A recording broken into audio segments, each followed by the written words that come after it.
Hello everybody, Mike Welsch coming to you from the paddock here at a suddenly foggy Del Mar racetrack, home of the 2024 Breeders' Cup, and I'm here with the Daily Racing Form 2024 Breeders' Cup Clocker Report, brought to you by the good people at Spendthrift Farm, the home of five-time reigning champion General Sire Into Mischief, whose 2024 Breeders' Cup contenders include the Grade 1 winner Juvenile Citizen Bull.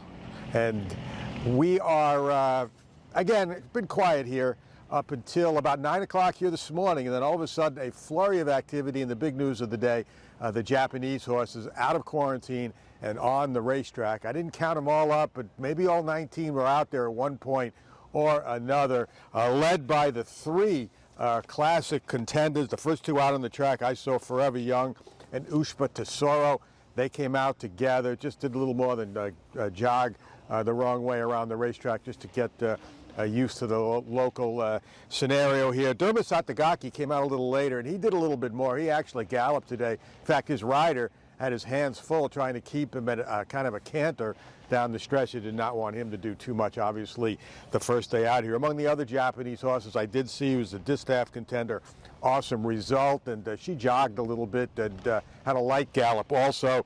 From the Sprint, Remake and Meta Max were among the horses out I saw this morning for the mile 10 Happy Rose. Now we're expecting a lot more activity from the Japanese horses, obviously looking forward to their final Breeders' Cup works. Again, we are a little light here on the scene locally for Breeders' Cup horses, so this was a big news today, and I'm sure all of them will get in at least one work. Among the other horses I did see out here that are now on the grounds for the Classic, Senior Buscador galloped an easy gallop on the inside rail. We had mentioned he had an open gallop here, looked good a couple of days ago. I'm guessing he's priming for one last major work here over the weekend. Also, Mixto came out about the same time the Japanese horses did, just for an easy gallop for trainer Doug O'Neill. Other sightings today for the Sprint, Bernardo again making a good impression along with his stablemate Howard Wallowitz. Both look good. They galloped pretty strong every day I've been here so far. Raging Torrent was also out today. From the Dirt Mile, post time for trainer Brittany Russell is here. Mufasa galloped this morning, was on his left lead coming down the stretch. I don't know if that means anything. I've never really seen him train before. We'll keep an eye on Mufasa. Also, Katona for trainer Doug O'Neill was out a little later this morning as well.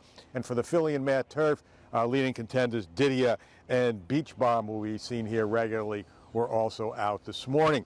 One work today, the first official Breeders' Cup work at Del Mar took place this morning. That was after the renovation break at 7:30 over a pretty fast racetrack, and that was Smash It for trainer Todd Fincher for the Juvenile Turf Sprint. 1.5 mile, looked good, 47-1, did it easily in hand, worked with a maiden mate, and held that one at bay all the way around, galloped out 5/8 in 1 minute and 3/5. Trainer Steve Asmussen's horses are now on the grounds, I believe. Bill Mott here as well. Did not see any of them out here today. I'm guessing they'll make their first appearance tomorrow, so looking forward to that as well. And all of those horses will have one Breeders' Cup work locally sometime over the weekend. Guessing, knowing those connections, probably Sunday or Monday. So that's it for now. Things will pick up, obviously, but like I said, a lot of the trainers are being provincial. Most of the Santa Anita horses that are based there are going to have their final works at Santa Anita. Same at Churchill, Keeneland, Belmont, and then they'll all come in, and we'll get one last look at them. Final gallops Monday, Tuesday, Wednesday, leading up to this year's Breeders' Cup. So keep it here. The action's really going to pick up here, I promise you, as we get closer and closer to Breeders' Cup 2024.